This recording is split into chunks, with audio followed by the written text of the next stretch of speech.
बंधु कहते हैं कि अपने सुख के लिए अगर किसी जीव की हत्या भी करनी पड़ जाए तो हम कर देते हैं। सिर्फ किसके लिए? अपने सुख के लिए, अपने आनंद के लिए।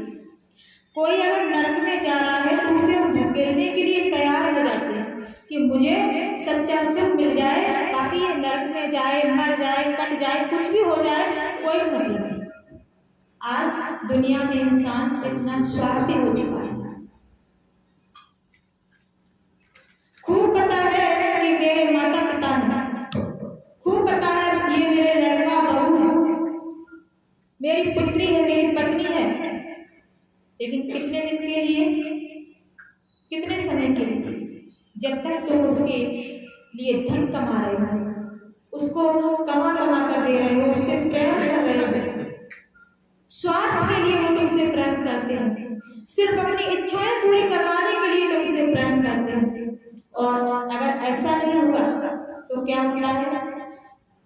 वहीं से नफरत करने लगते हैं। कोई इच्छाएं पूरी नहीं की हुई तो शराब पीने लगते हैं, जुआ खेलने लगते हैं, गलत मार्ग पर चलने लगते हैं, मांस मदिरा खाने लगते हैं। गुस्सा आया, गलत काम करने लगते हैं। और गुस्से में अगर गलत काम ना करो, गुस्से में आकर के ये सोचो कि आज मुझे भगवान की भक्ति करनी है। गुस्से में अगर इंसान कोई गलत काम ना करने की बजाय अच्छा काम करने लगे तो फिर क्या होगा? तब तो उसका गुस्सा बहुत अच्छा है, लेकिन ऐसा नहीं होगा। क्यों? गुस्सा यानी क्रोध, और क्रोध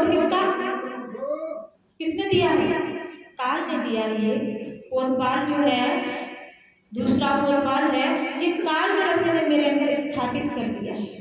इसलिए मुझे इंसान की तो बहुत दूर रही, अगर भगवान ने मेरी इच्छा पूरी नहीं की तो मैं भगवान से भी क्रोध करने लगता हूँ, उन पर भी गुस्सा हो जाता हूँ, उनको भी काली भाली बुरी जो कुछ भी मन में आता है मैं बोलने लगता हूँ। लेकिन नहीं, कुछ नहीं होगा, सिर्फ हमारा ही नुकसान होगा। क्रोध में हम क्या बोल गए, क्रोध में हम कितना गलत बोल गए, कितना मैंने गलत कर दिया, कितना किसके बारे में गलत बोल दिया, ये बाद में पता चलता है मेरा कितना नुकसान होता है। क्रोध में विवेक बुद्धि सब हो जाता है, सब बिल्कुल भ्रष्ट हो जाते हैं। इसलिए दिमाग काम नहीं करता। इसलिए हमेशा इन चीजों से बचने के लिए मुझे संतों की दर्शन की जरूरत होती है, संतों की वाणी सुनने की जरूरत होती है, संतों के पास जाने की जरूरत होती है। अगर कभी भी गुस्सा आए, क्रोध आए, तो सबसे पहले अगर संत के पास ना पहुंच पाए, आपके पास मोबाइल है, मोबाइल में तुरंत ही सद्गुरुदेव भगवान का भजन चालू कर दो। और मोबाइल नहीं भैया तो दूसरा तो मोबाइल आप लोगों के पास है। कौन सा मोबाइल? दूसरा मोबाइल कौन सा है? जियो ना बोलो, ये मुंह का मोबाइल सबके पास है। मुंह तो कोई नहीं बंद कर पाएगा, रिचार्ज कराओ या ना कराओ, मन से ही गुनगुनाने लगा अपने प्रभु का भजन, मन से भजन गाने लगो, प्रभु को याद करने लगो।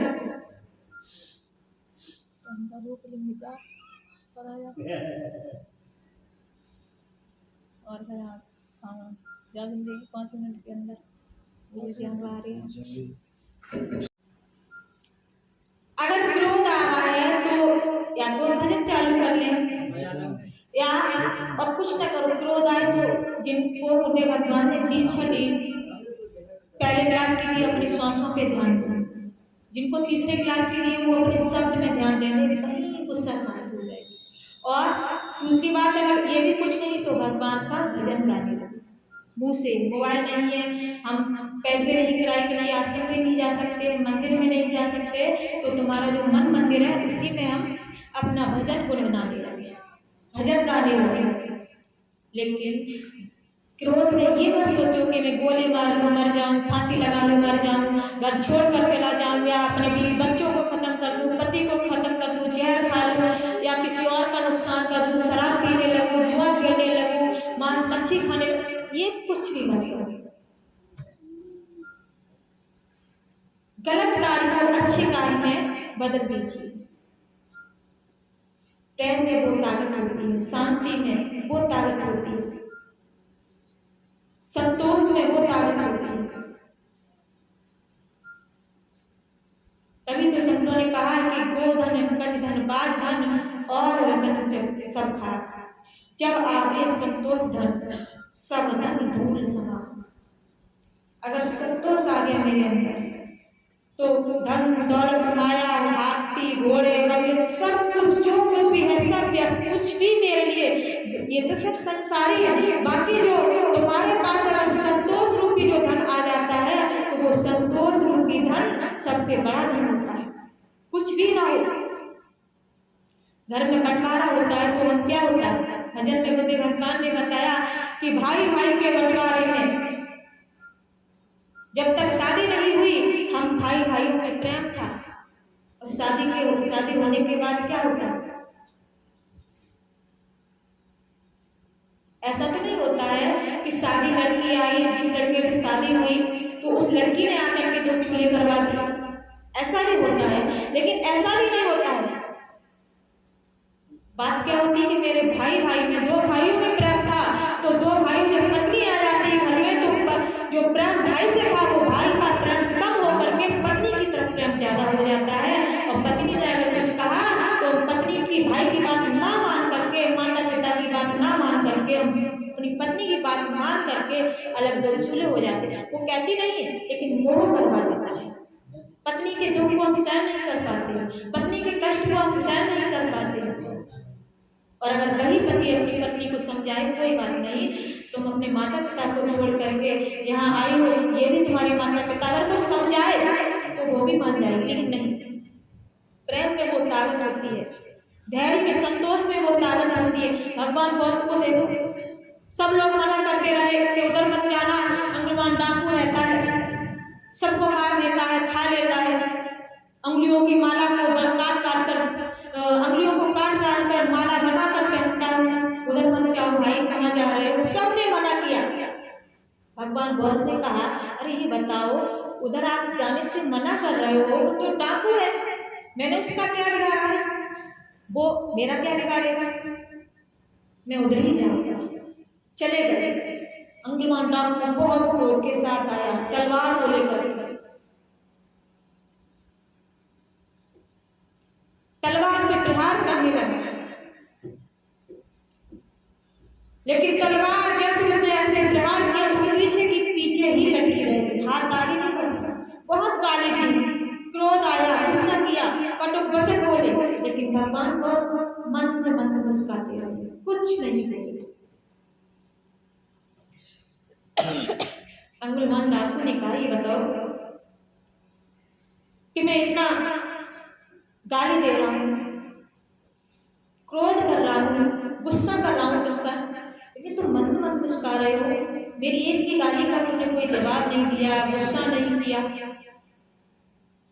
इतने मुस्कुरा रहे हो, कैसे इंसान?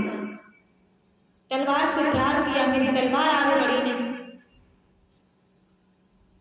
भगवान बौद्ध ने कहा, आपने गाली दी, क्रोध किया, आपने गाली किसको दी? बोले आपको। कि आपने गाली दी, मैंने ली ही नहीं, तो मुझे गुस्सा क्यों आता? अगर मैं लेता, आपने गाली दी, मैं उस गाली को ले लेता, उसमें विचार करता, अपने ऊपर धारण कर लेता, तो मुझे गुस्सा आता। मैंने ली ही नहीं तो मुझे गुस्सा क्यों आएगा? आपने गाली दी, वो आपके पास में, मैंने नहीं ली। तुरंत तलवार फेंक देता है, तो भगवान बौद्ध के चरण में गिर गया, रोने लगा, घबराने लगा, प्रभु मुझे अपनी शरण में। इंसानों की अंगुलियों को काट करके, माला बना करके अपनी गोदी में धारण करता था, इतना भयंकर था। लेकिन मंद मंद मुस्कान ने, एक धैर्यवान पुरुष ने इतने भयानक राक्षस को कैसे एक भक्त बना दिया। कोई गाली दे रहा है उसको, हम गाली के बदले गाली ही दे दें तो क्या होगा? झगड़ा ही तो होगा। कोई दूसरा गाली दे रहा है, चुप रहो, गाली को दे रहा, देने दो। आप अगर लौट कर, अगर बड़ी बात बताएं तो के लिए। अगर कोई आपके बारे में गलत सोच रहा है तो कुछ मत बोलो, अगर उसका नुकसान चाहते हैं करना मत ऐसा, क्योंकि ऐसा करने से हमारा भी नुकसान होता है। अगर आपने देखा होगा कोई भी संत महापुरुषों को कोई गाली देता है, गलत बोलता है, अगर उन्होंने कुछ नहीं कहा तो आपका बहुत बड़ा नुकसान हो जाएगा।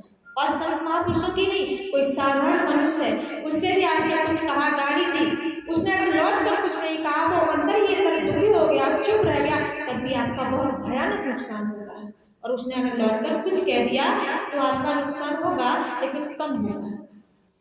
इसलिए अपना भला चाहते हो तो किसी जो तुमको पसंद नहीं हो दूसरों को भी मत दो। यानी तुमको गाली पसंद नहीं है, कोई मुझे गाली दे मुझे गुस्सा आएगा, तो आप किसी को दोगे आपको उसको भी गुस्सा आएगा। तो जो आपको पसंद नहीं वो दूसरों को भी मत दीजिए, जो आपको पसंद है वही आप यूज कीजिए, वही दूसरों को दीजिए। तो अब कुछ ही क्षणों में पूर्ण मसीहा पूर्ण